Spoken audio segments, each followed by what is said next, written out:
아마도 제가 목회를 은퇴하거나 또 이제 대학 사부를 많이 떠나게 되게 되면 아마 이 본문을 가지고 또 설교를 할 거예요. 네. 굉장히 1년밖에 안 됐는데 이별을 생각한다는 것은, 여러분 근데 지혜로운 사람은 늘 끝이 있다는 사실을 알고 삶을 살아갑니다. 끝이 없다고 생각을 하게 되면 사람은 굉장히 교만해져요.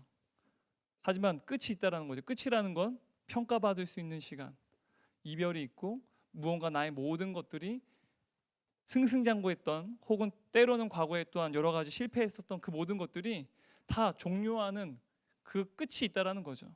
그래서 이 본문을 볼 때 저의 끝 또한 다시 한번 또 생각을 합니다. 이 본문을 가지고 지난번에 우리 LT 시간에 리더들과 함께 또 나눴는데, 똑같은 본문이지만 다른 메시지를 여러분과 함께 나누려고 합니다. 우리 잠깐 음악을 잠깐 듣도록 할게요.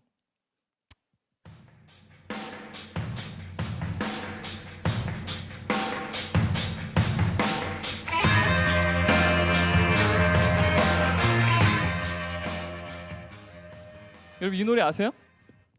계속 들었으면 좋겠죠. 저런 경건치 못한. 자, 이 레드 제플린이라고 하는 락 그룹인데, 이 노래의 제목이 지금 인트로만 들려드렸잖아요, 그죠? 이게 When the Levee Breaks라는 제목을 가진 곡인데, 이 둑이 무너질 때라고 말할 수 있을 것 같은데, 둑이 무너질 때, 근데 이 곡이요 굉장히 저도 잘 몰랐는데 책을 보다가 이 곡을 알게 됐어요. 근데 이 곡이요 수많은 뮤지션들에게, 수많은 가수들에게 영감을 준 어마어마한 곡이래요. 지금 우리가 들은 이 부분 인트로 있죠? 다시 한번 들려줄래요?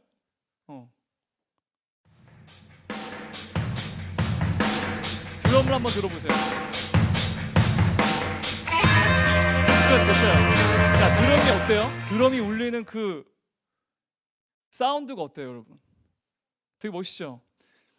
지금 이 드럼 인트로 부분이요 많은 수많은 가수들 그리고 락 그룹에게 어떤 음악적 기준이 됐어요.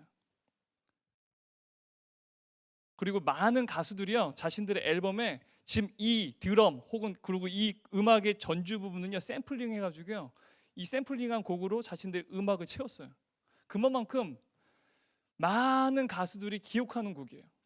여러분 잘 모르시나요? 저는 어쨌든 이 곡이 그런 곡인데, 여러분 락 그룹들이 곡을 녹음을 할 때 우리가 이제 드럼 같은 경우에 우리가 이제 어떻게 보면 녹음을 하게 되면 드럼에다가 마이크를 설치합니다, 그죠?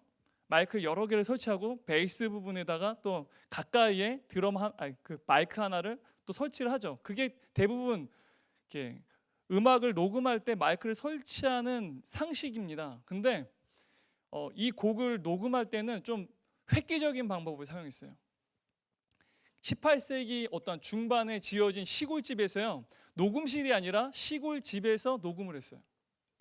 그리고 악기를 세팅하고 가수가 이제 노래를 부르는데, 그때 이제 드럼 같은 경우에 마이크를 설치해야 되는데 이 마이크를 드럼 가까이에 설치하는 게 아니라 계단 되게 높은 그 보통 이제 외국집들 보면 2층으로 돼 있잖아요. 그 2층 계단 난간의 가장 높은 위치에 마이크 2대를 설치하고요.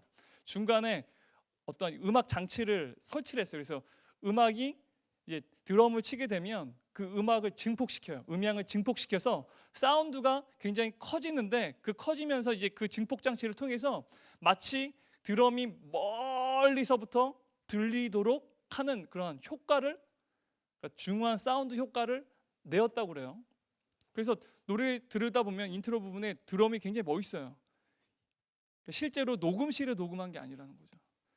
비상식적인 방법, 굉장히 획기적인 방법을 사용했는데, 우리가 음악을 들 때 이 음악이 좋다라고 생각을 하게 되면 보통 우리는 가수나 뮤지션을 떠올립니다, 그죠?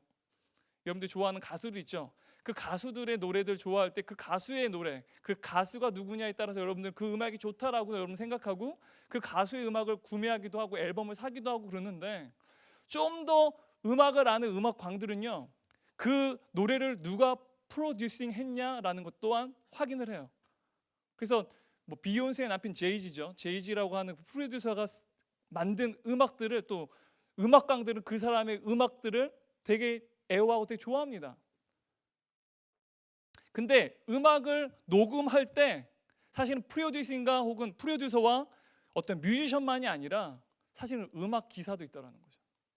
이 음악을 녹음했던 음악 그 녹음 기사의 이름은요 앤디 존스예요. 앤디 존스. 이 앤디 존스라는 사람이 2013년에 3년 전에 62세의 나이로 작고했어요. 이 시대에 지금 살고 있지 않은데 이분이 이 음악을 바로 18세기 중반 시골집에서 녹음을 하고 전혀 다른 기법을 통해서 녹음을 시도했다는 거죠. 근데 이 음악이 많은 뮤지션들에게 영감이 됐고 음악적인 기준이 됐다는 거예요. 음악을 잘 알고 있지만 우리는 잘 몰라요. 이 사람의 이름에 대해서. 음악을 들을 때 녹음 기사에 있다는 사실에 대해서 우리는 관심 갖지 않죠. 철저하게 관가됩니다.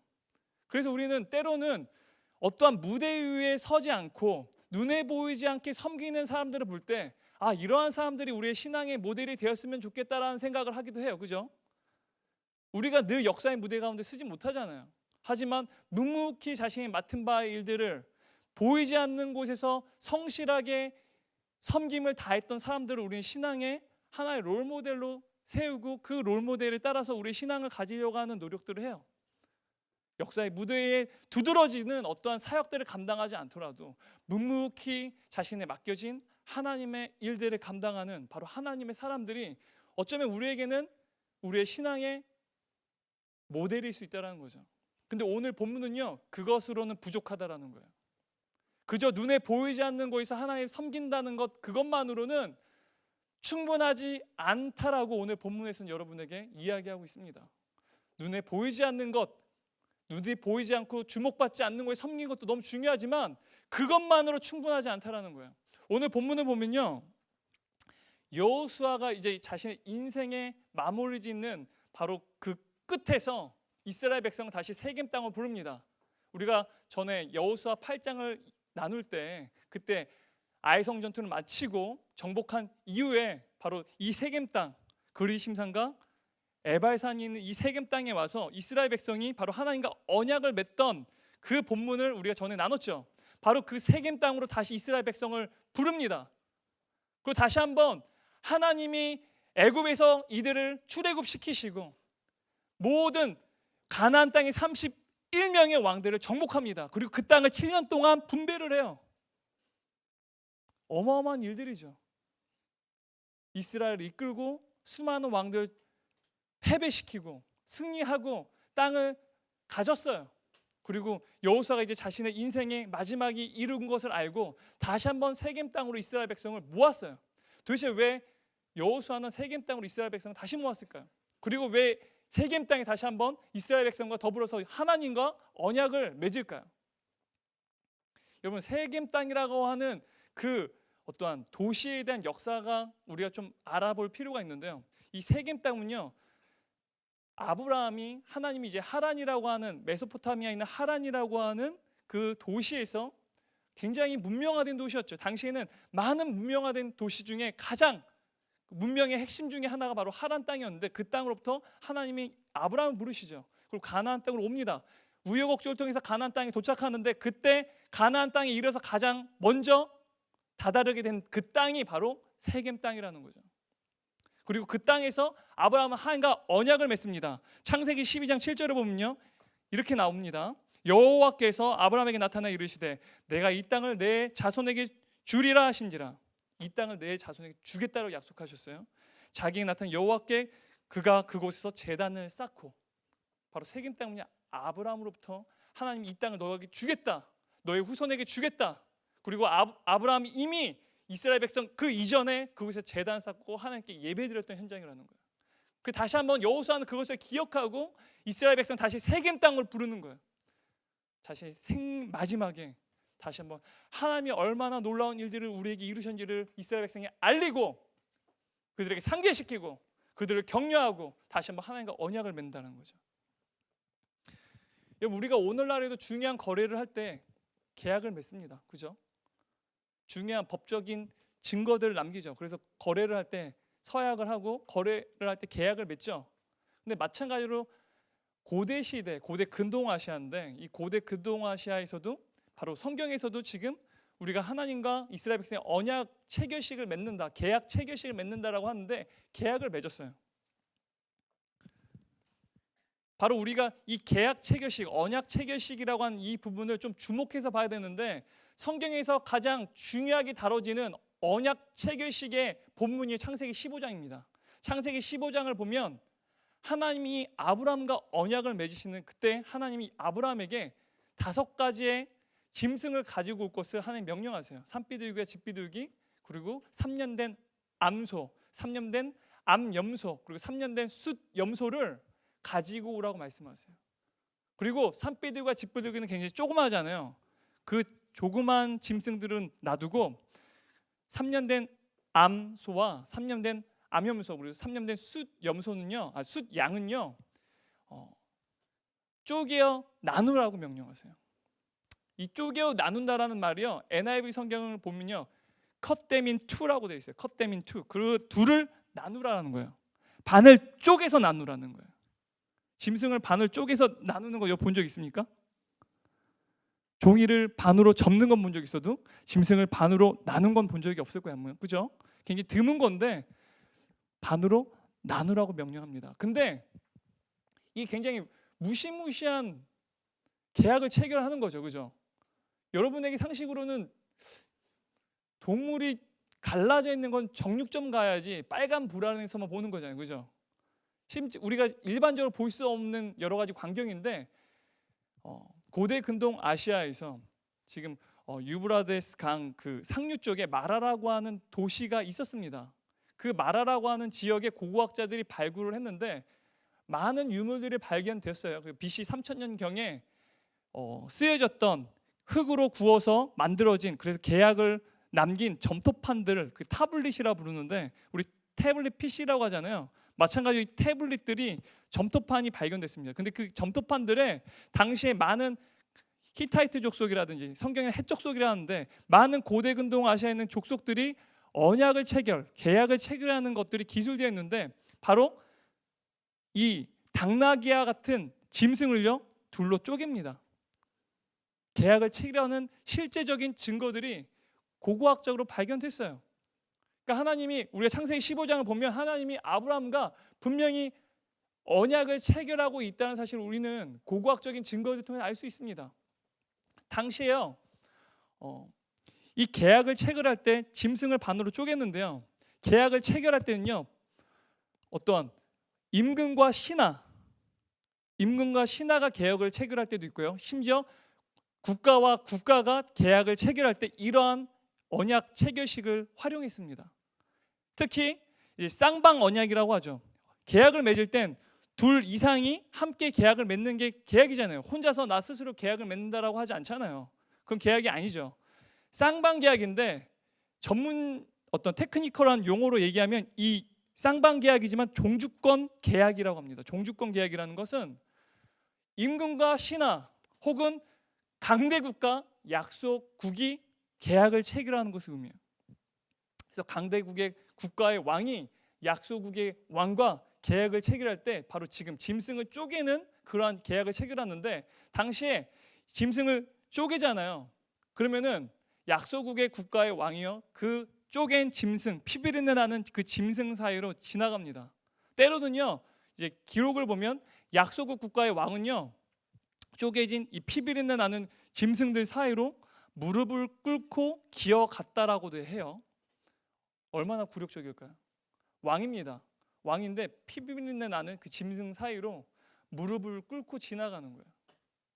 이게 바로 언약 체결식이라는 거죠. 이 본문 우리가 오늘 읽었던 여호수아서 24장에서 우리가 좀 주목해야 될 핵심 단어가 있어요. 우리가 계속해서 14절 18절까지 읽어보면서도 우리가 깨닫겠지만, 끝까지 읽어보면 계속해서 반복되는 동사가 있습니다. 그 동사가 뭐냐면 섬기라예요. 성경을 보면요, 그를 섬기라, 여호와만 섬기라. 만일 여호와를 섬기는 것이 강 저쪽에 있던 섬기던지 이쪽에 있는 신을 섬기던지 오직 나와 내 집은 여호와만 섬기겠다. 백성들이 이르되 우리는 여호와를 버리지 아니하고 다른 신을 섬기지 아니하리라. 이 섬기다라고 하는 동사가 계속해서 반복됩니다. 여러분, 반복된다라는 것은요, 이 단어가 중요하다라는 거예요. 그죠? 바로 핵심어라는 거죠. 근데 이 섬기다라고 하는 동사가요, 이 히브리어 원어로 이 섬기다라고 하는 동사가 가장 처음으로 등장하는 본문이요, 창세기 2장 15절이에요. 창세기 2장 15절을 보면요, 같이 한번 읽어볼까요? 여호와 하나님이 그 사람을 이끌어 에덴 동산에 두어 그것을 경작하며 지키게 하시고, 여기서 그 사람이 누굴까요? 아담이죠. 그 동산에 두어서 그것을 경작하며 지키게 하시고라고 되어 있습니다. 이 경작하다와 지키다라고 하는 두 개의 동사가 나타나는데, NASB 성경을 보면요, 이 경작하다, 지키다라고 하는 동사를요, cultivate 그리고 keep이라고 하는 동사로 표현합니다. 그리고 ESV 성경을 보면요, work 그리고 keep이라고 하는 동사로 표현되거든요.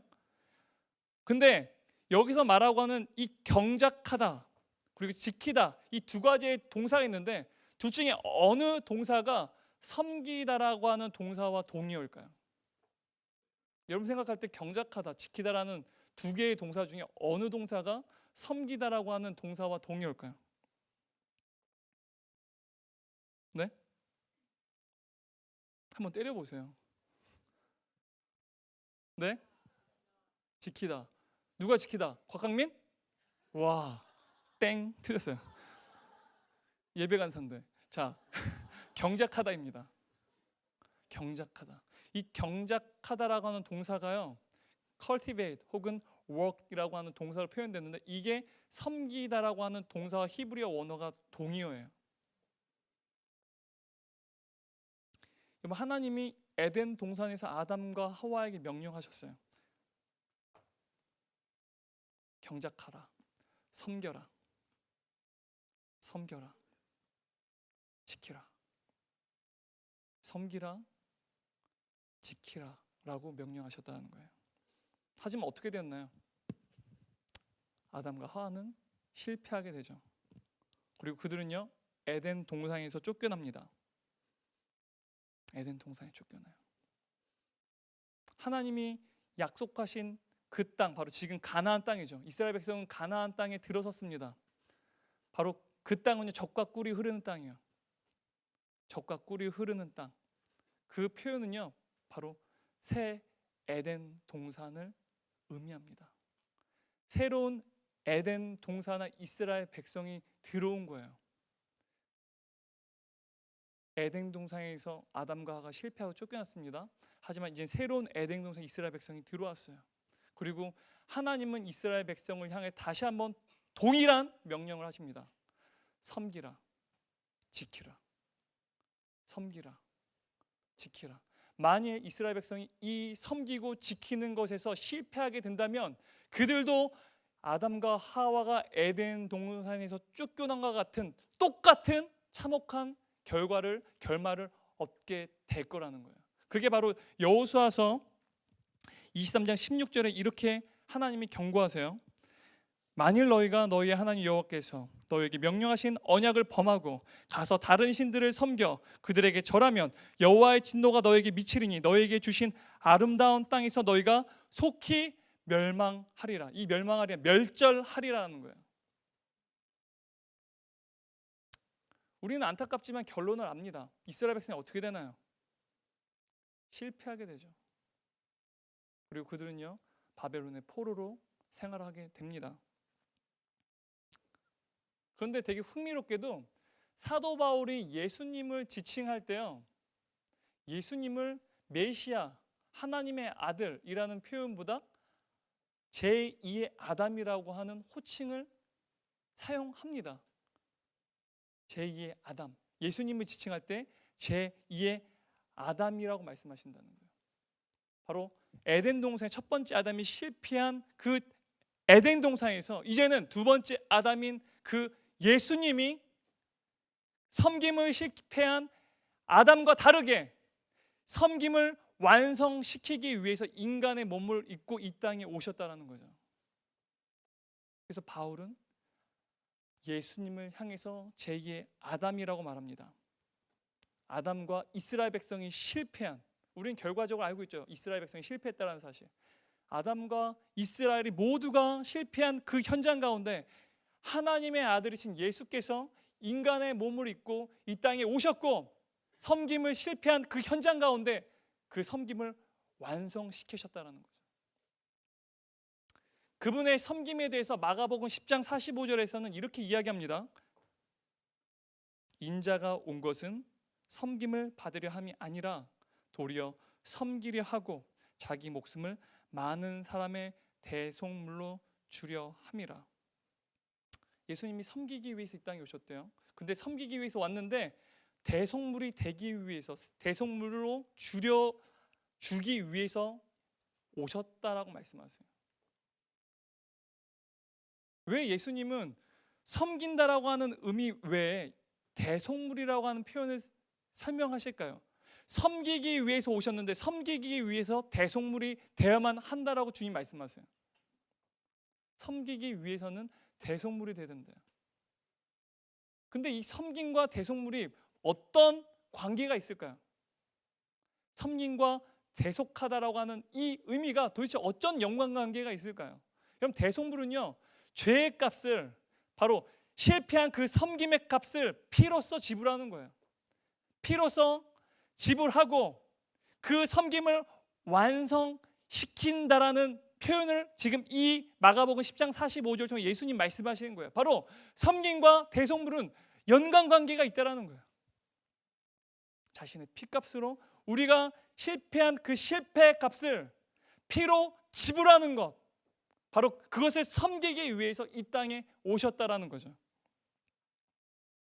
그런데 이 대속물과 섬김에 대한 그 관계가 바로 창세기 15장에서 더욱더 분명하게 드러납니다. 창세기 15장의 말씀이 우리가 언약을 체결하다라고 하는 이 개념 속에서 힌트를 얻어요. 아까 전에 저희가 여러분에게 설명했죠. 제가 여러분 설명할 때 짐승을 둘로 자른다라고 했죠.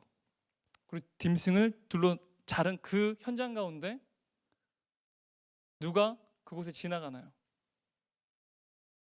약소국가의 왕이 지나갑니다. 때로는 무릎을 꿇고 기어서 피비린내 나는 그 짐승이 나눠진 그곳을 지나간다는 거죠. 아주 굴욕적으로. 이런 고대 근동 문화에서 우리가 계약을 맺는 그런 역사적인 기록물을 봤을 때 약자가 기어가는 게 맞아요. 그죠? 약자가 기어가야 됩니다. 강자가 결코 기어갈 수 없어요. 굴욕적인 현장 가운데 내가 이 짐승이 둘로 나뉘은 것처럼 내가 이 언약을 깨트리면 이 둘로 나눠진 고깃덩어리처럼 나도 쪼개어지겠다. 둘로 나눠지는 심판을 내가 받겠다라는 언약이에요. 약자가 그곳을 지나가야 돼요. 하지만 창세기 15장 10절을 보니까요, 제가 읽어드리도록 할게요. 해가 져서 어두울 때 연기나는 화로가 보이며 타는 횃불이 쪼갠 고기 사이로 지나더라. 누가 피위를 나는 그 고깃덩이 사이를 지나가야 됩니까? 상식적으로 아브라함이 지나가야 돼요. 하지만 그곳에 임재하신 하나님이 피비린내 나는 고깃덩이 사이를 지나가셨다는 거예요. 하나님이 지나가셨습니다. 약자가 아니라 전 우주의 창조자이신 그분이 그 고깃덩어리 사이로 지나가셨다는 거예요. 바로 이 뜻은요, 하나님이 이렇게 말씀하신 거예요. 내가 반드시 너와 맺은 그 언약을 지키겠다. 내가 만일 언약을 깨트리면 두 동강이 난 이 고깃덩어리처럼 내가 그렇게 쪼개어질 것이다. 아브라함, 네가 만일 내 언약을 어길지라도 내가 맺은 언약이기 때문에 그 언약을 반드시 지키겠다. 네가 어길지라도 바로 이 두 동강 난 고깃덩어리처럼 내가 지키지 않으면 그와 같이 되겠다라는 선언이세요. 바로 하나님이 두 조각이 난 그 고깃덩어리 사이로 걸어가셨던, 지나가셨던 의미 속에 담겨진 이야기입니다.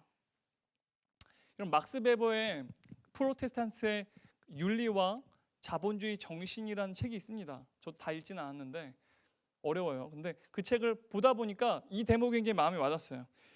이렇게 얘기합니다. 현대 사회의 시장은 쇠창살이다. 쇠창살이다, 안창살이다 그런 게 아니라 현대 사회의 시장은 쇠창살이다라고 얘기를 해요. 쇠창살. 왜 이렇게 심각해? 내가 뭐 여러분 잘못했나요? 다들 왜 나를 이렇게 되게 심각하게 봐요. 그래요. 집중하는 거죠. 네. 내 앞에서 막 졸고 있는데 막 졸음을 참고 있는 친구들도 보여요. 좀 더 자. 내가 가서 주물러 줄 테니까. 현대 사회 우리 시장이라면 자본주의 시장이겠죠. 그냥 마켓을 말하는 게 아니겠죠. 자본주의 시장을 쇠창살이라고 말합니다. 여러분 우리가 게임을 할 때 정해진 규칙이 있죠. 부루마블을 하거나 어떠한 그 보드 게임을 할 때에도 우리는 정해진 규칙을 설명서를 읽고 그 규칙에 따라서 게임을 하잖아요. 우리가 살고 있는 이 사회는요 자본주의 사회예요. 자본주의 시장입니다. 그래서 이 자본주의 사회 속에 살아갈 때 정해진 룰이 있습니다. 그 정해진 룰이 뭔가요? 이익의 극대화입니다. 모든 기업이, 모든 개인이 이익을 극대화하기를 원한다는 거죠. 이 룰 아래서 어느 누구도 자유할 수 없어요. 이 룰이 우리의 삶과 우리의 신앙을 어떻게 보면 이 룰에 맞춰서 살아가는 어떤 삶에 맞추도록 강요하고 행동하도록 요구합니다. 모든 삶이 이익을 얻기 위해서 여러분 살아가잖아요. 여러분 왜 좋은 스펙을 얻으려고 하나요? 좋은 이익을 얻기 위해서죠. 왜 좋은 직장에 가려고 하나요? 더 많은 샐러리를 얻기 위해서죠. 왜 더 좋은 집에 사려고 합니까? 다 여러분의 그 이익을 얻기 위해서 여러분들은 그 이익이 정해진 룰 아래서 계속해서 여러분의 생각과 여러분의 행동과 여러분의 가치관이 다 지배받고 강요받는다라는 것이죠. 그리고 어느새 우리도 모르는 사이에 우리가 신앙이 미쳐야 될 그 영역까지도 우리의 사회 속에 뿌리 내어진 그 지배받는 그 룰에 의해서 잠식되어 버렸습니다. 법, 정치, 그리고 우리의 비즈니스, 그리고 우리의 미디어, 이 모든 삶의 영역들이죠. 하지만 이곳에는 이미 정해진 룰이 있습니다. 그리고 이곳에는요 여러분의 신앙이 제한돼요. 여러분의 신앙을 심지어 제한된다는 거 여러분 알고 있어요. 그리고 그 신앙을 그냥 숨깁니다. 그 신앙이 영향력이 발휘되는 것에 대해서 여러분 전혀 고려하지도 않아요. 그냥 그 룰 안에서 살아간다는 거죠. 그 결과 어떻게 되나요? 여러분의 일터에서 섬기는 신이 다르고요. 여러분의 가정에서 섬기는 신이 다르고요. 여러분이 교회에서 섬기는 신이 다릅니다. 그래서 막스 베버는 이렇게 얘기해요. 우리는 수많은 신을 섬기는 다신 문화 속에서 산다. 우리는 수많은 신들을 섬기는 다신교 사회 속에 산다. 통찰력 있는 말이죠. 수많은 신들이 있습니다. 고대 근동 우리가 봤던 여호수아 시대에도 수많은 신들이 있었어요. 초대교회가 발흥했던 당시에 로마 문화 가운데 수많은 신이 있었습니다. 여러분은 하나님을 믿지만 그럼에도 불구하고 여러분이 살고 있는 이 사회 속에서는 수많은 신들이 있다는 거예요. 그래서 우리는 실제로 섬김의 실패자들입니다. 우리는 섬김의 실패자들이에요. 하나님이신 예수님께서 이 땅에 오셔서 자신의 제자인 그 제자들의 더러운 발을 씻겨줄 뿐만 아니라 온전한 섬김을 이루기 위해서 자신을 쳐서 심지어 자신의 목숨을 십자가에서 쪼개어 버리십니다. 하나님은 예수님을 십자가 속에서 두 동강이 내어서 그분의 생명을 쪼개어 내십니다. 하나님을 섬기기 위해서 우리의 그 실패한 섬김을 완성하기 위해서 자신의 아들 예수 그리스도를 십자가에서 쪼개셨다는 거죠.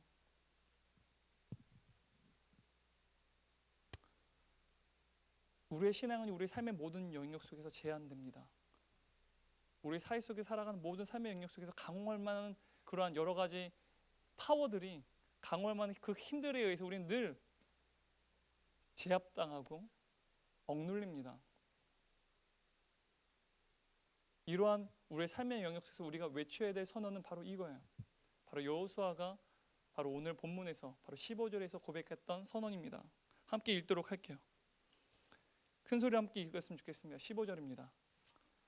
만일 여호와를 섬기는 것이 너에게 좋지 않게 보이거든 너희 조상들이 강 저쪽에서 섬기던 신들이든지 또는 너희가 거주하던 땅에 있는 아모리 족속의 신들이든지 너희가 섬길 자를 오늘 택하라.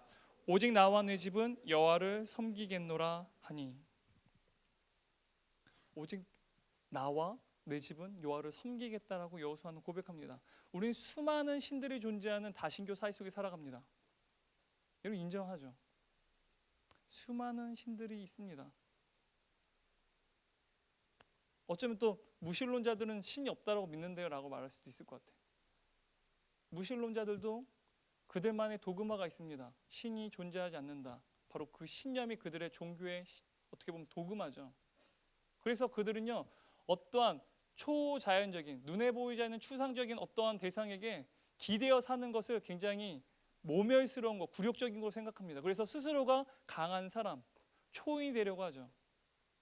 강한 사람, 자신의 인생을 스스로가 경영하는 사람, 스스로가 삶의 주인이 되는 사람, 삶의 기쁨과 환희를 맛보는 사람. 어느새 여러분도 그러한 꿈을 꾸잖아요. 무신론자들도 사실은 종교적 도그마가 있는 사람들이에요. 어떠한 종교에 대해서 심각한 고려를 하지 않고 그냥 자신의 삶에 대해서 기쁘게 즐겁게 자신의 만족스러운 삶을 살아가는 사람도 있어요. 스티브 잡스처럼 그분은 선불교라고 하기도 하는데 그분이 스탠퍼드 졸업식에서 그렇게 이야기하잖아요. 많은 졸업생들이 그랬죠. 자신의 마음을 설레게 하고 두근거리게 하는 그 일을 찾으라. 그 일을 하라.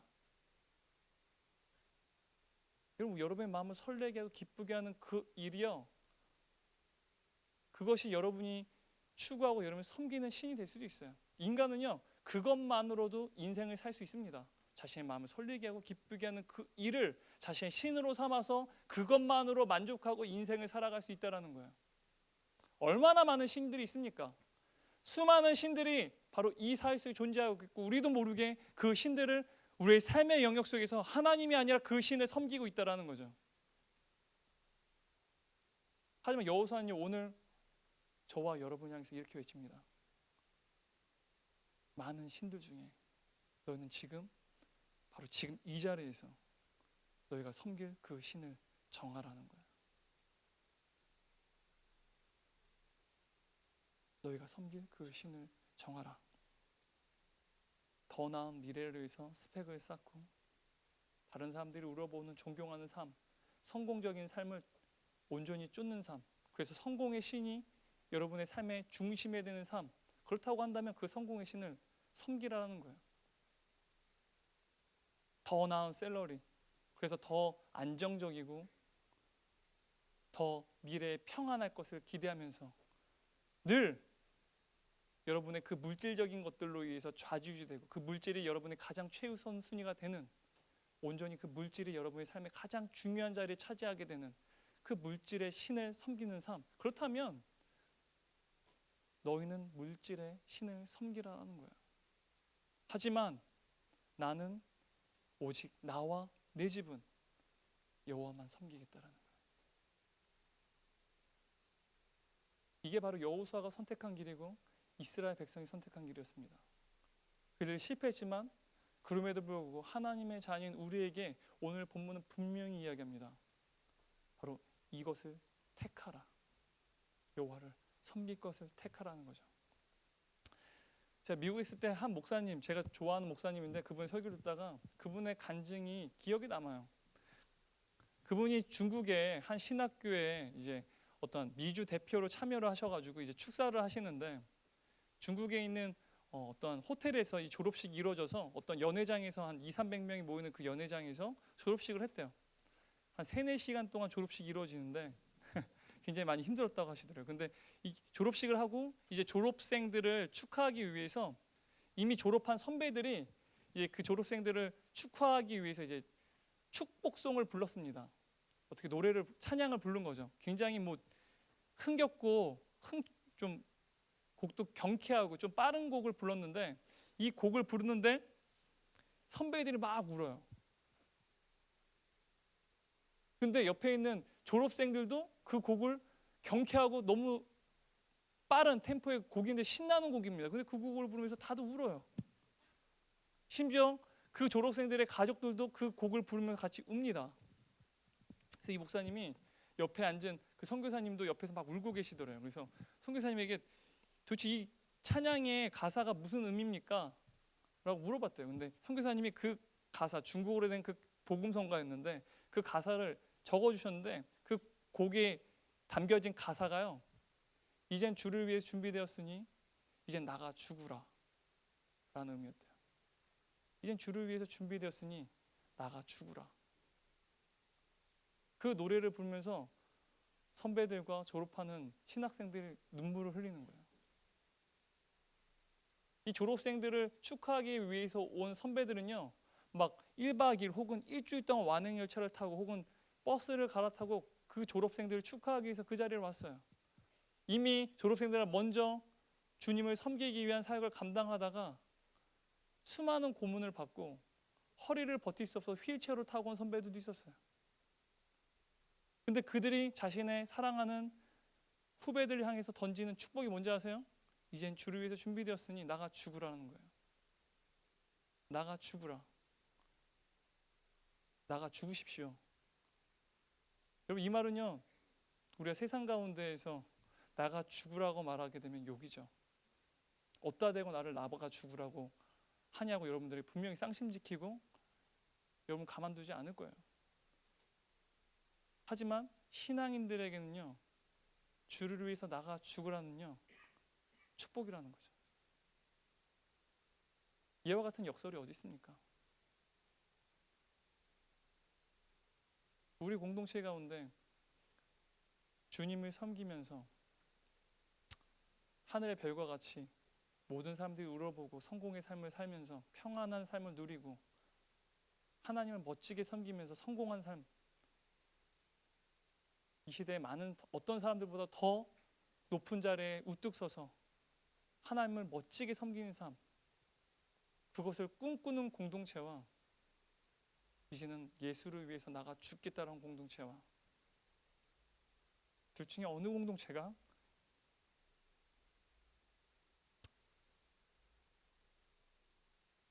이 사회 속에서 소망이 될까요?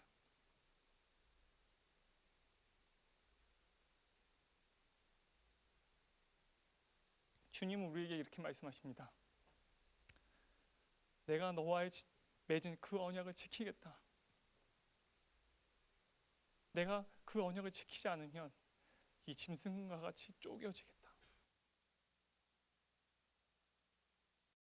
심지어 내가 이 언약을 지키지 않을지라도 내가 이 고개같이 쪼개지겠다.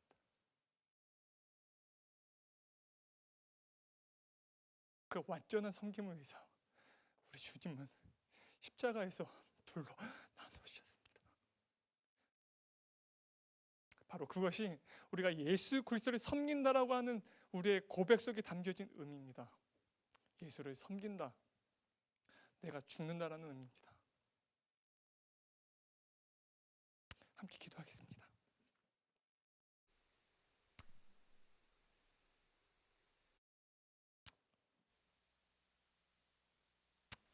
하나님 아버지,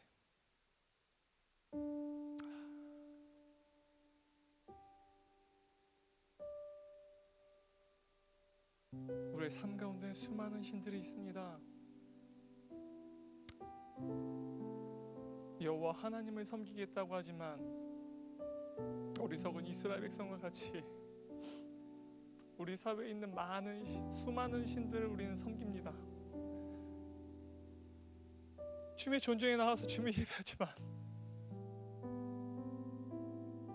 우리는 어느새 내가 중요하게 여기고 내 마음이 있었고 내 눈이 가는 것들을 섬깁니다. 세상의 많은 사람들처럼 살지 않겠다고 도전하지만 나도 그들과 똑같이 살아가는 모습을 봅니다. 우리 일터와 우리 캠퍼스와 우리 가정과 심지어 교회에서의 섬기는 신이 다릅니다. 이 시대 속에 주님을 섬기는 것이 얼마나 어려운지 모릅니다. 하지만 오늘 본문 속에서 여호수아는 이렇게 말합니다. 너희가 과거에 섬기던 그 애굽의 태양신을 섬기겠다면 섬겨라. 가나안 백성들이 섬기는 아모리 족속의 신들을 섬기겠다면 그렇다면 너희도 그 아모리 족속의 신들을 섬겨라. 하지만 나는 나와 내 집은 오직 예수 그리스도를 바로 여호와 하나님 한 분만 섬기겠다. 바로 우리가 주님을 섬긴다고 하는 그 미 속에서 바로 주님께서 그 완전한 섬김을 위해서 생명을 내어주시고 쪼개셨다는 그 섬김을 우리가 묵상하면서 하나님 한 분을 섬긴다는 것이 어떤 의미가 담겨져 있는지를 날마다 삶 가운데 기억하기도 하시고, 이제는 준비되었으니 나가 죽으라! 나가 죽으라! 이 신앙의 선언이 우리의 고백이 되게 하여 주옵소서. 우리가 공부하는 현장 가운데 있어서 주님에게서 나가 죽게 도와주시고, 우리가 직장 생활하면서 똑같은 직장인들과 더불어서 똑같이 고민하는 것 때문에 눈물을 흘리고 아파하는 것이 아니라 주님 때문에 죽을 수 있는 하나님의 자녀가 되게 도와주옵소서. 나를 위해서 세상 사람들이 모두가 성공을 바라고 성공을 향해서 달려가는 것 때문에 어느새 나도 모르게 성공의 신에 지배받는, 성공만을 향하는 그 삶이 아니라, 성공이 아니라 성공을 얻지 못할지라도 주님을 섬기기 위해서는 내가 죽을 수 있다는 고백을 하는 주의 자녀들에게 도와주옵소서. 이 시대 가운데 우리의 미래는 어둡다고 말합니다. 우리의 삶의 현실은 어떠한 소망도 품을 수 없습니다. 하지만 주님은 우리에게 말씀하십니다. 나가서 죽으라. 나를 섬기기 위해서 내가 너희를 위해서 죽은 것처럼, 쪼개어 죽어진 것처럼, 너희가 이루지 못한 그 섬김조차도 내가 나의 그 신실한 언약 때문에 내가 쪼개어 죽은 것처럼 너희도 나를 위해서 죽으라. 우리가 죽을 수 있다고 한다면 이 시대 속에서 핑크빛 미래와 희망이 없다고 할지라도 그것이 우리의 신앙의 문제가 되지 않습니다. 오늘 본문에 말씀하신 것처럼 하나님을 섬기는 것이, 심지어 우리의 가정과 대를 이어서 하나님을 섬기는 것이 바로 목숨을 건 신앙의 결단이 되게 하여 주옵소서. 그래서 이들의 모든 삶의 영역 속에서 온전하신 하나님만을 바라보며 목숨을 건 그 신앙을 통하여서 이들이 이 시대 속에서 하나를 미랄 되게 하여 주옵소서. 그래서 주님의 그리스도의 뜨거운 선홍빛급 복음이 많은 이들에게 전해지는 놀라운 역사가 일어날 수 있게 도와주옵소서. 감사합니다.